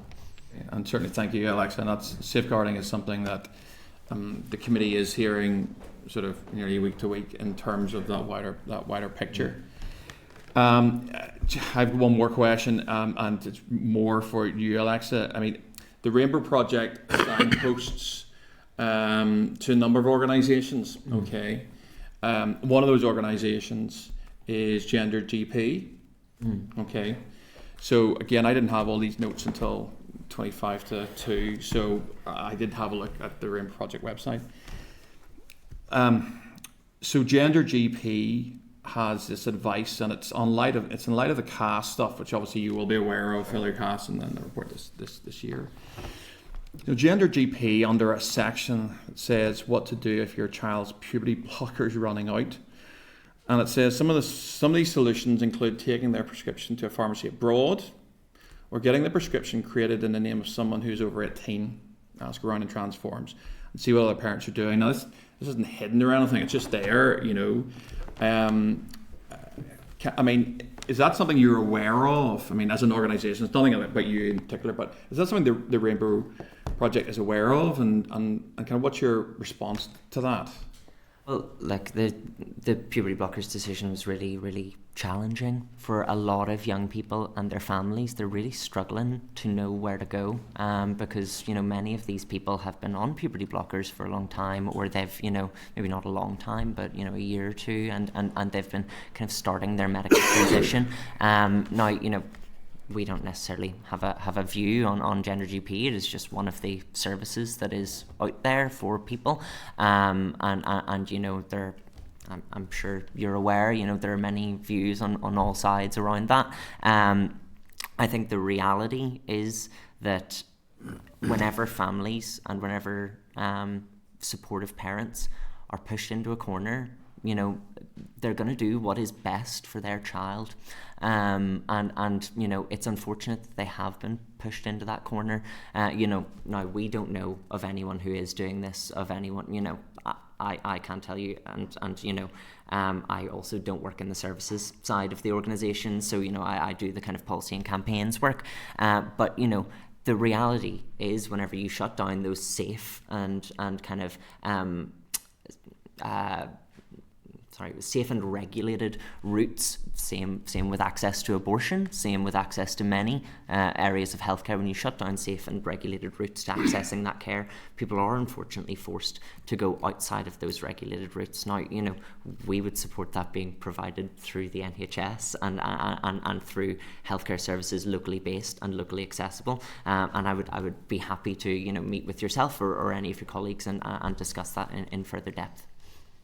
And I would probably take you up on that. I mean, would you at least accept that, given the CAS findings and given the decision that not to prescribe these for children, that advocating to create scripts in the name of someone else isn't a good idea? It's illegal. It's illegal. Could I just come in here one second? I think time, first of all, so to answer briefly, and also just to keep focused on the RSE inquiry.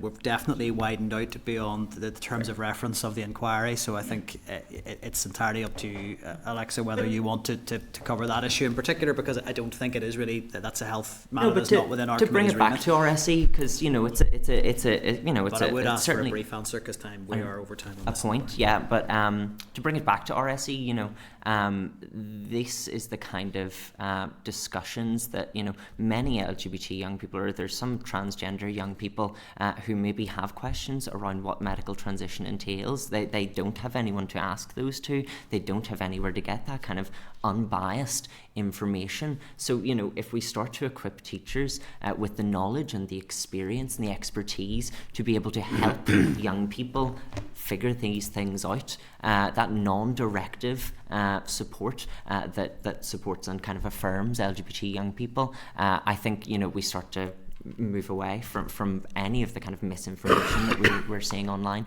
But yeah, I would be happy to pick this up at a later date. Yeah, Chair. Thank you, Peter. Danny, you'd indicated next. Yeah, thank you, Chair. And thank you so much. Very informative. And yeah, I suppose just touching on, following on what you were saying, and the importance of really good RSE, because all the young people we met last night, and anyone I'm engaging with within the youth club will say the same. They aren't getting the facts on it, and it's one school, given credit, there was one in West Belfast where the young person said, we got really good RSE, we covered across all of it, which was great to hear, but that was actually the minority. Yeah. So it's about getting that facts and removing the judgment of it, because you touched on it, we need to drive down homophobia, transphobia, gender-based violence, and we'll only do that through education. And if you get into that moral debate or what's right or what's wrong, you're not given the facts, and you sort of heard that the direction that last question was going for. You're right, that young people who are going to transition need facts, and that's so important. But we need to have that training for our teachers and the schools to begin that, because the ethos of the school, and you said it again. And I'm sorry, I don't really have a question here. I'm just saying it. More of a comment. More of a comment. Clock's still ticking regardless. Broadcast will stop, darling. It should be education, really, of all of it. And for me, going forward, and the direction, it's listening to our young people, because they're saying it loud and clear.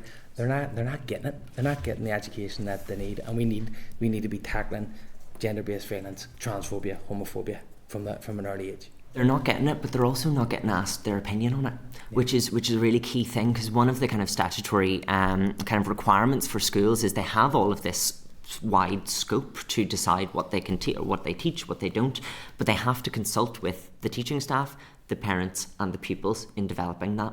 And every single young person, bar one that we talked to, hadn't been consulted. They had never been asked for their views on relationships and sexuality education, bar one, and that was in an external youth service. It wasn't in their school. And so I think that all of this, obviously I would agree with everything you said around driving down homophobia, biphobia, transphobia. We also need to empower and involve young people in the development of these materials. We need to be constantly talking to young people and see, well, what works, what doesn't, how can we best support you? Can I say, I do actually have a question with any follow-up. I suppose, and some of the young people I've talked to, is that they're almost feeling like there's almost like we're going backwards again, an increase in like the campaign, particularly transphobia. There's a real attack on them. The fear is really growing within young people, and where I say we have an inclusive group in the youth club that I volunteer in, and like it's great to see them thriving within the community and coming out in themselves and expressing themselves. But that fear is really there, and it's been there now for about 18 months. And I just wondered, is that something that you're reflecting right across?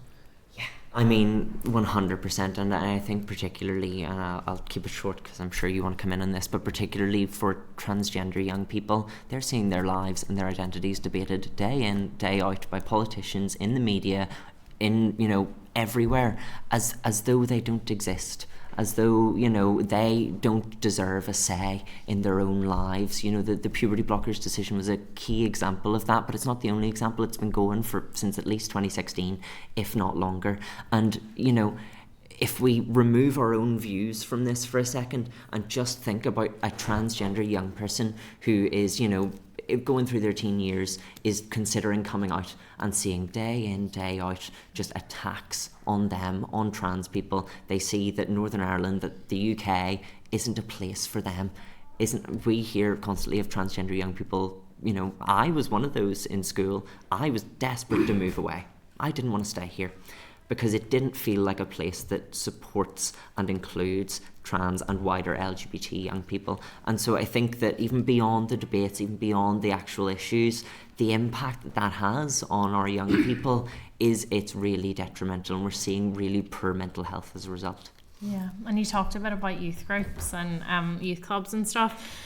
For us as a sector, we one of the main things that we do is provide peer support groups. And I can't stress, you know, how important those peer support groups are, particularly for young people, LGBTQIA plus young people in schools who are maybe not seeing that support in schools. It's somewhere where they can go and be themselves. And, you know, our services are, you know, they're being decimated at the minute. You know, we really are finding it hard in terms of resourcing, and you'll know that from across the board, but we really do get the crumbs. And it's very hard, you know, when we don't even have kind of like project costs and project funding to deliver projects and stuff within our organisations. It's very hard to be able to deliver for the young people and the everyone who we work with. So I would really want to reinforce that point and the importance of providing those safe spaces within the community for LGBTQIA plus young people. But it starts with, you know, RSA, and it starts with school. I mean, school is where people spend 5 days a week. So there's a huge responsibility here in terms of the department leading on this. And of course, you know, we have a number of recommendations which you'll see in our briefing as well. Thanks. Thank you, Danny. Michelle, you had indicated next. Thank you very much, and thank you for the evidence you've given us so far. I have to also just take the opportunity to echo how brilliant yesterday was, because everybody's saying it, and it was just the best session. It was so good. I don't know where to start with some of this. I think just even as a wee preface, just there's a lot of discussion with this topic around ethos, and I just think we have to be really careful that ethos isn't used as a cover for bigotry. You know, at the end of the day, that's where facts are really important, that kind of gets rid of that confusion. Misinformation and disinformation. When this topic first came on to the political agenda sort of towards the end of last year, there was an explosion of misinformation and disinformation out there. There was a campaign launched that was championed by some elected representatives. I guess I want to understand how that felt. Did you get any contact from kids within school settings about that? Did you do anything specific to maybe to rebut? Do you have materials that would be useful for people in terms of challenging that kind of misinformation and disinformation when it's out there? And also then the link to bullying. So is there statistics out there really? Sorry, I didn't get your briefing too late, so if it's in here, I apologise. But if there's anything really on LGBT bullying rates within schools, and what impact do you think good RSE would have on those kind of rates within schools? I'll pick up on that first point. Just around the very frustrating misinformation campaigns. We as a women's as a women's organisation, and we both sit on the women's policy group. The women's policy group and the women's sector as a whole were left to kind of firefight these claims through social media posts. We were doing like spooky Halloween myths and going like bust the RSE myth. Like it was disappointing that we didn't have more support from the department, I would say, in terms of, you know, of trying to reach, and I know the department's wrote to some schools, but trying to reach those schools, go in and talk to schools about this misinformation, what's going wrong here. And it was really left to the women's sector and to other groups, the LGBT sector as well, to firefight those claims and that misinformation. In terms of the statistics on LGBT bullying, Cara Friend, the other LGBTQIA plus youth organisation, did do a survey in 2017 around statistics, and you'll see some of them in our briefing. So in terms of bullying in school, 68% of LGBTQ plus youth had experienced bullying in school. 68%. 72% of LGBTQ plus youth experienced negative attitudes. 61% reported contemplating suicide.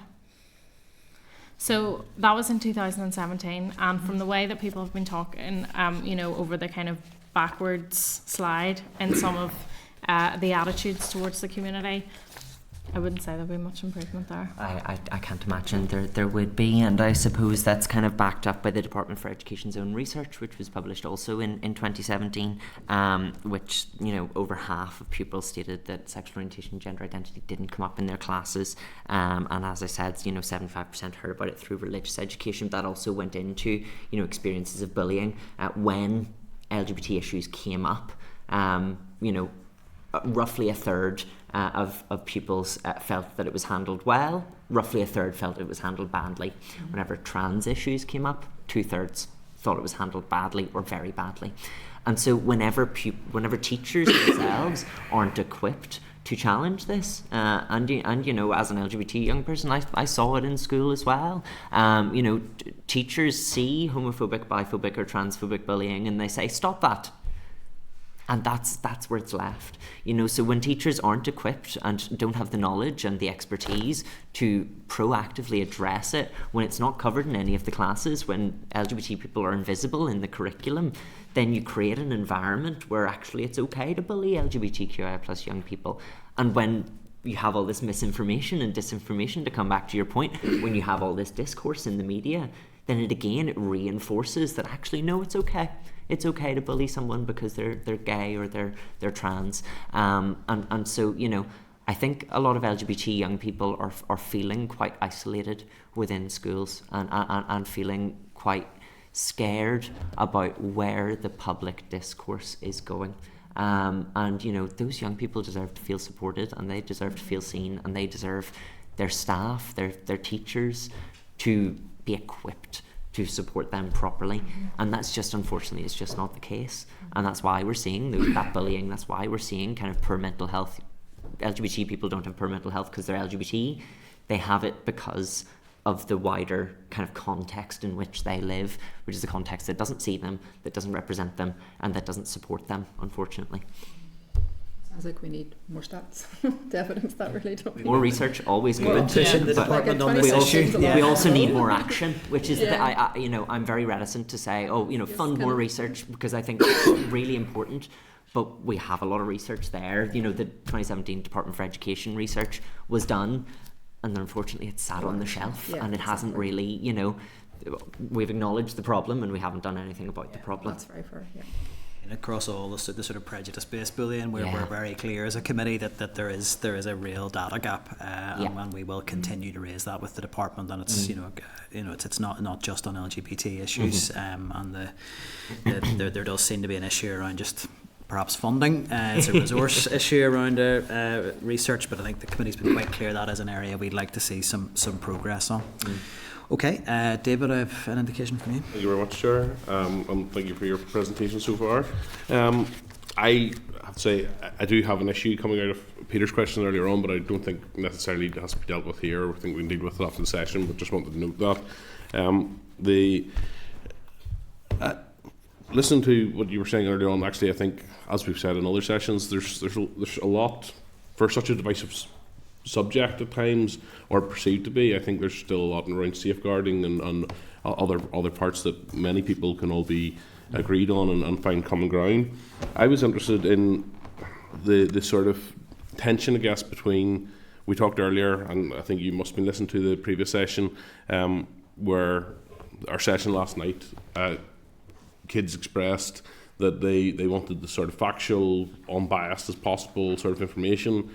And as we sort of drew that out, but they also wanted, I sort of said that I find it difficult to see how you can tease out and discuss and learn about some of the more controversial elements. Abortion, I used as an example, without engaging with the debates that are held internationally and the different views on that, or the spectrum of views on those issues. I understand what you're saying about how someone might feel, and nobody wants anyone to be feeling isolated or have their education impacted by what they feel is being discussed in schools, particularly as it pertains to them.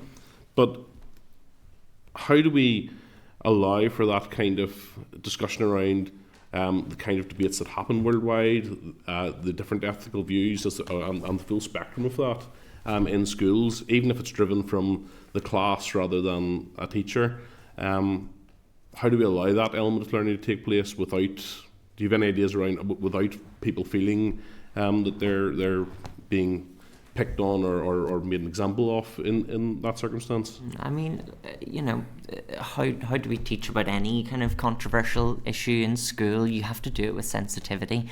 You have to do it with the young people's best interests and their kind of learning experience in mind. And so, I don't think we should shy away from those discussions, but I do think that they need to be had in the context of there might be an LGBT person in this class who is being made to feel uncomfortable because their classmates are saying, I don't think gay people should exist, and whether or not that happens, it's another point.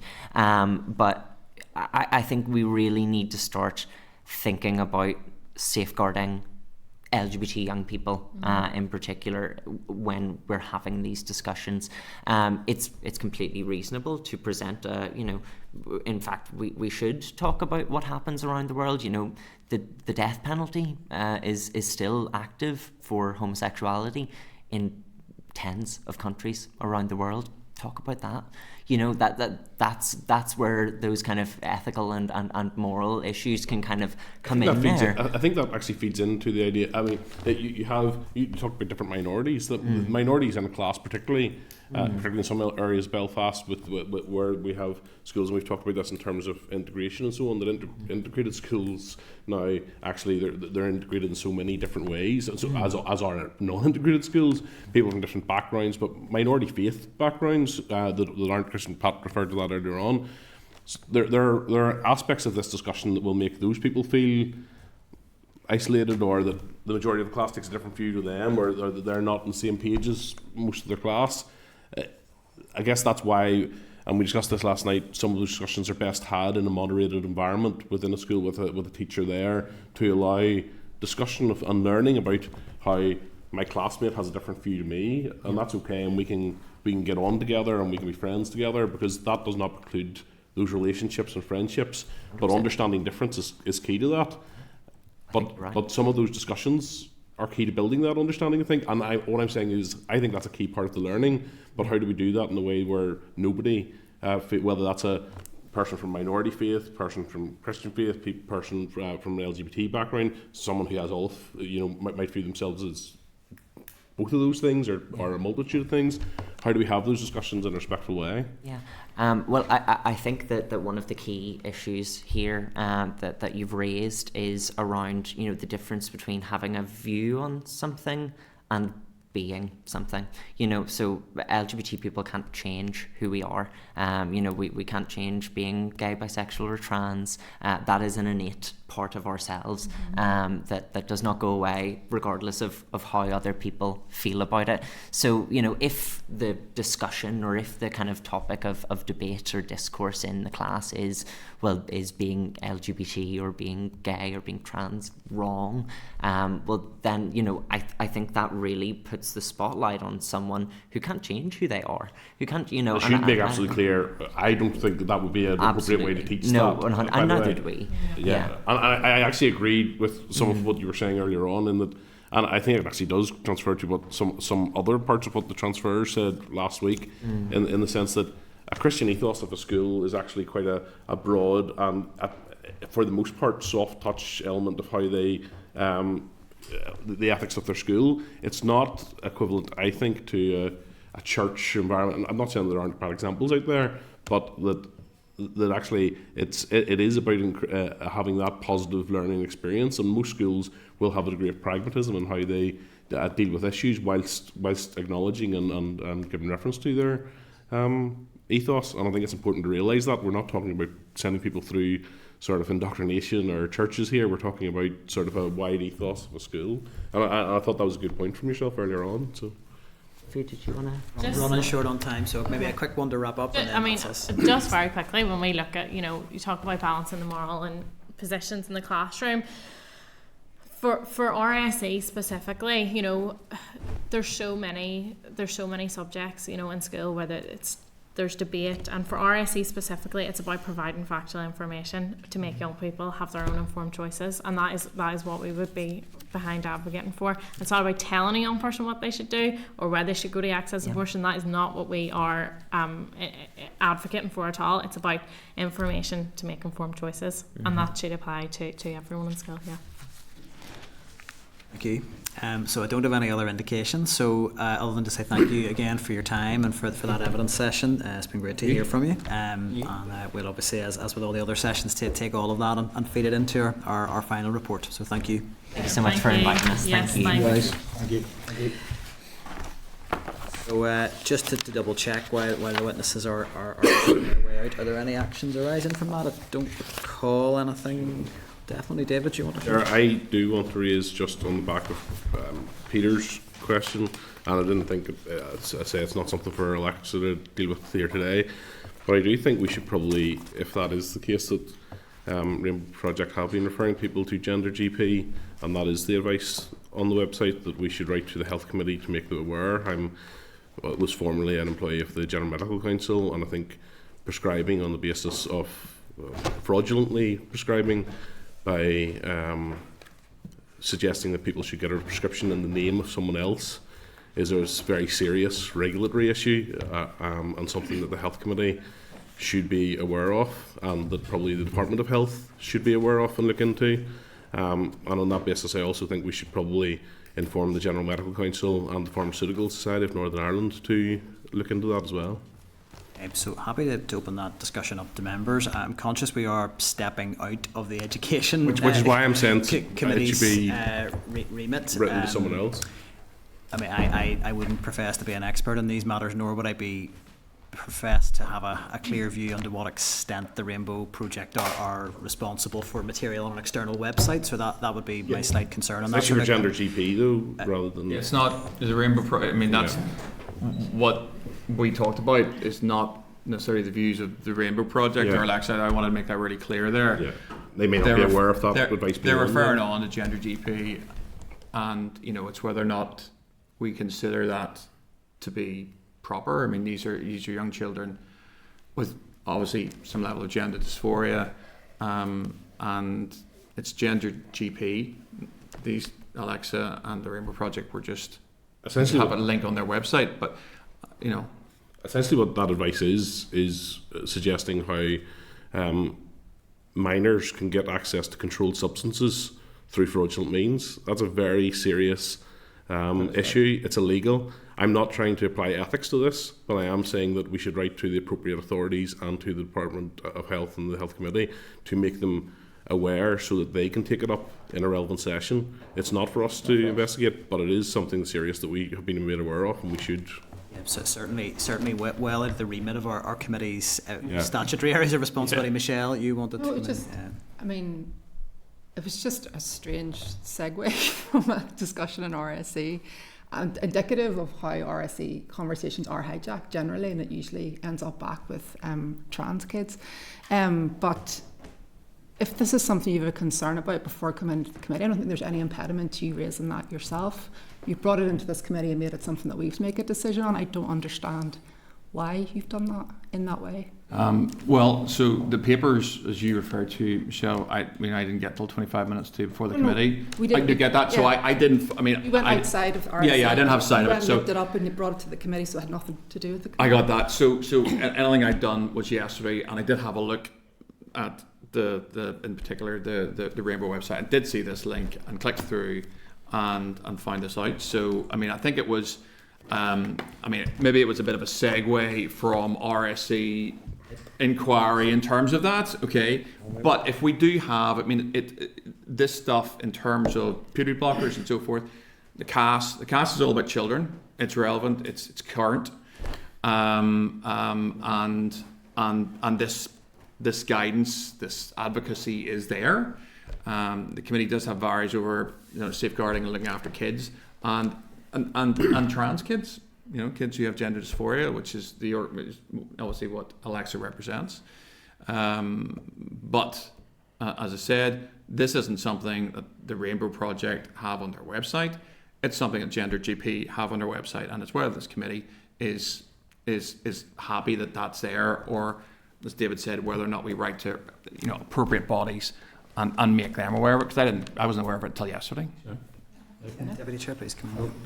First of all, Chair, I have no knowledge of this other than what Peter has said. Yes. I haven't seen it, Yeah. and I wouldn't want to take any action without first seeing it. That's fine. And given that you're suggesting there's something illegal there, I think the responsibility is on you, Peter, to bring it to the attention of whatever authorities you think should be informed about it.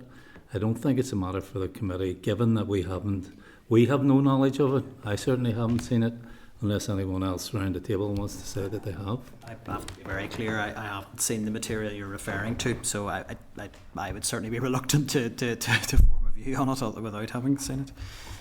Well, I mean, none of this stuff's. I mean, the fact of the matter is, none of this stuff is hidden away. As I said to Alexa, just 2 clicks on the website. I'm happy to send it to the committee clerk, and people can check and see the stuff themselves, and we can have a look at it. You can have a view on it next week. I think probably the best. I take Pat's point. I can't expect any people on the committee to go, just trust Peter. It's all there. That's fine. I'm only sharing what I learned yesterday in light of the obviously the witnesses we had today, and I thought it was a legitimate question to ask. I'm happy for this to be shared around the committee and people to have a look at it and take a view on it, whether we think it's worth referring it on or not. That is fine. And bring it back next week. I have no issue with that. It's been there. I have no idea how long it's been there for, but it's sitting there. So. Well, is that an agreed way forward? If Peter wants to I'm not sure it is. I don't agree. I don't agree. I don't see why it has to come back to us to make a decision on it at all. If you really want to raise that, you should go and raise it as an MLA and whatever body that you think needs to hear. Okay. No, Chair, look, I don't want to divide the committee on it. I don't want to cause anything. I'm happy enough to write, certainly in Northern Ireland, to the health minister and make him aware of it, and also write to the GMC and make them aware of it and see what they think. It's really not for me to investigate it. As I said, I only found it yesterday because I didn't have the written evidence, and I was looking on the website and clicking through a few links. That's how I find it. So. Okay. Well, I think it's potentially substantially outside of the scope of the terms of reference of the inquiry and on our committee's business. So I mean, I think that appears to be a consensus position that's for Peter then as a independent MLA to take that forward, independent in your own right, not the party wise, obviously. Okay. So any other actions arising from that briefing session? Not aware of any. No. Okay. So where we would be moving to from here is tracking back in the agenda to matters arising, but I'm going to just ask that we just turn off the live feed for a short comfort break, and just in purely in my own selfish interest, and then we'll come back if that's okay. Committee Room 29. Sound.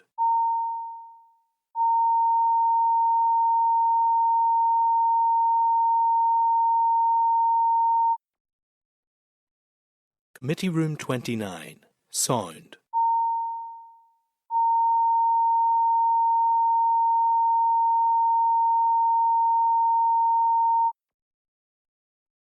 Committee Room 29. Sound.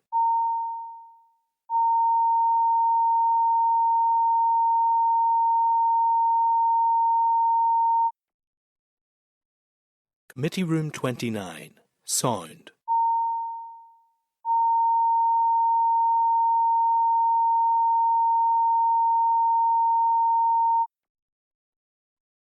Committee Room 29. Sound.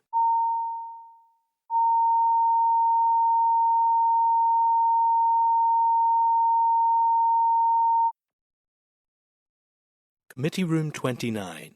Sound.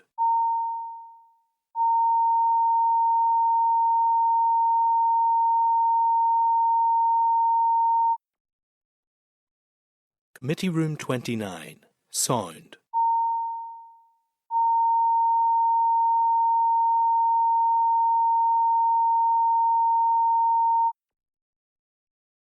Committee Room 29.